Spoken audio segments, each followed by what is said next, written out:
On the 29th of June 1954, a British Overseas Airways Corporation flight from New York to London had taken off from Idlewild Airport, New York.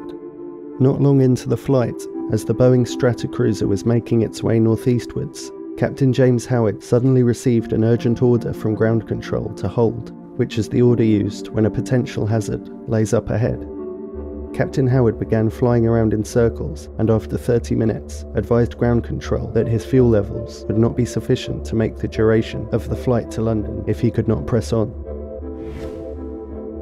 After some delay, the captain was given permission to continue and so proceeded northeastwards, cruising above the clouds at 19,000 feet. Approximately 20 minutes later, Captain Howard's attention was suddenly caught by a glimmer of light to his left, where he then witnessed a large metallic-looking object emerge from the clouds, surrounded by 6 similar but much smaller objects.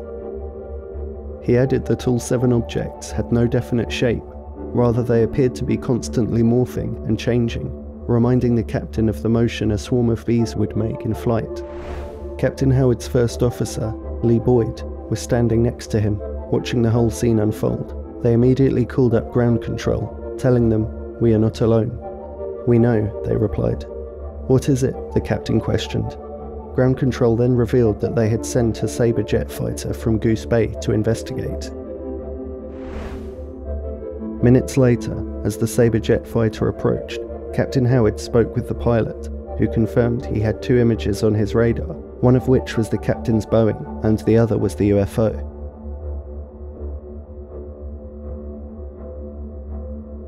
As the jet fighter drew closer, the smaller metallic objects lined up in a row and then merged into the larger object. The size of the UFO then began to shrink until finally it vanished from the radar. The jet pilot described the way it vanished like a TV picture going off. What makes this account so significant is that not only was the extraordinary incident observed by experts on 2 separate radar devices, one of which was on the ground and one in the air, but also witnessed by the very experienced commercial pilots, an entire crew of stewards and stewardesses, and the 30 passengers on board the plane. The captain would later share his thoughts shortly after the incident. At least 10 of us, the entire crew and some of the passengers, watched this object for 18 minutes, and I think there's no question that it was no illusion and that it was being intelligently handled.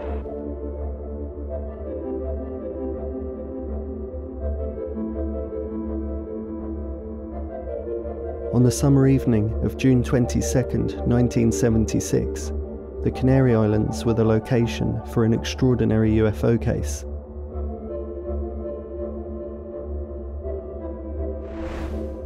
The events were witnessed by a large number of people across 4 of the Spanish islands, and in some cases, the duration of the sightings lasted around 40 minutes. It's also one of the very few cases that included reports of the occupants being visible inside the craft. Due to the high interest in the case, there were even reports released by a number of Spanish newspapers. Those reports were then followed by the Spanish Air Force, releasing 12 case files and documents of UFO incidents to a journalist named Juan Benitez, who worked for the Bilbao-based newspaper, La Gaceta del Norte. The unexplained events that took place in the Canary Islands that night were just one of those cases. One witness account came from a doctor who was based on Gran Canaria. The events he described were supported by personnel on a Spanish warship. This photograph by another citizen captured what they all saw. The image was later confiscated to be examined by the Spanish authorities, only to be released a few months later. Unfortunately, while the image is interesting, it doesn't show anything that would leave skeptics speechless. At 9:27 p.m, the captain and several crew members of the Spanish Navy Corvette Atrevida saw the UFO off the southeastern coast of Fuerteventura. They described seeing a light that was partly yellow and partly blue, moving in their direction above the ocean surface and gaining altitude. At first they had a rational explanation for what they were seeing. They said they thought it was just an aeroplane, with its landing lights on, but they quickly changed their minds when the light stopped all of a sudden and vanished. In its place was a rotating beam of lights shining downwards. 2 minutes passed and the light became a large glowing halo, which was visible for around 40 minutes. The light was so strong, it lit up both land and sea. A few more minutes passed, and the yellow and blue light which they originally saw reappeared, and it split into 2 separate parts. The blue section stayed inside the halo, while the upper part climbed altitude in an irregular spiral before disappearing in the direction of the neighbouring island of Gran Canaria.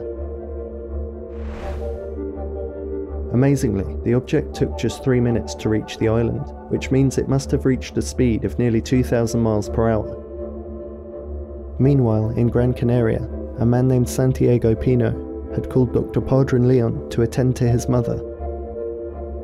The doctor and the young man took a taxi driven by Francisco Estevez. They passed a bend in the road at an area called Las Rosas, which is in the northwestern corner of the island.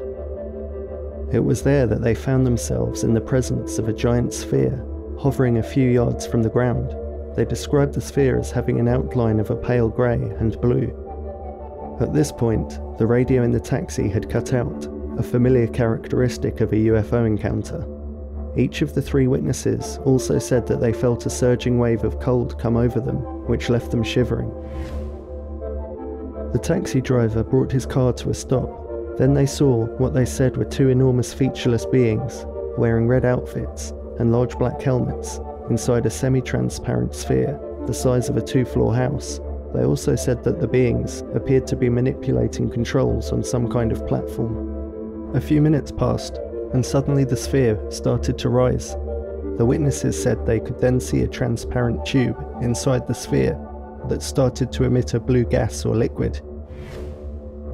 Gradually, the sphere expanded until it was as big as a 30-floor building, but the beings and their control panel remained the same size.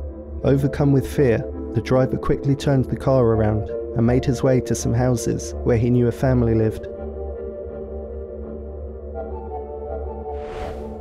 The 3 witnesses entered the house, and together they watched the UFO from the windows. From there, they could see that the blue gas had stopped swirling inside the sphere. The object then gave out a high-pitched whistle and shot away in the direction of Tenerife. It was there that the UFO was seen by hundreds of witnesses in an area of Tenerife called Puerto de la Cruz, many of which gave witness accounts to newspapers and radio stations. The UFO was last seen as it flew over the crew and passengers of a ferry passing between Tenerife and La Palma. Thanks to the release of the official report of the incident, it's now known that Dr. Padron was originally told by the Spanish Air Ministry investigators not to speak about his experience. The report also revealed that the object had been detected and followed on radar throughout that evening, leaving the question as to why it was not approached by the Spanish Air Force. Could some higher level of authority have been aware of what the object was? The doctor's eyewitness account gives a lasting impression that what he witnessed and what the hundreds of other people witnessed that night was a truly unique UFO sighting, which has rarely drawn parallel with any other.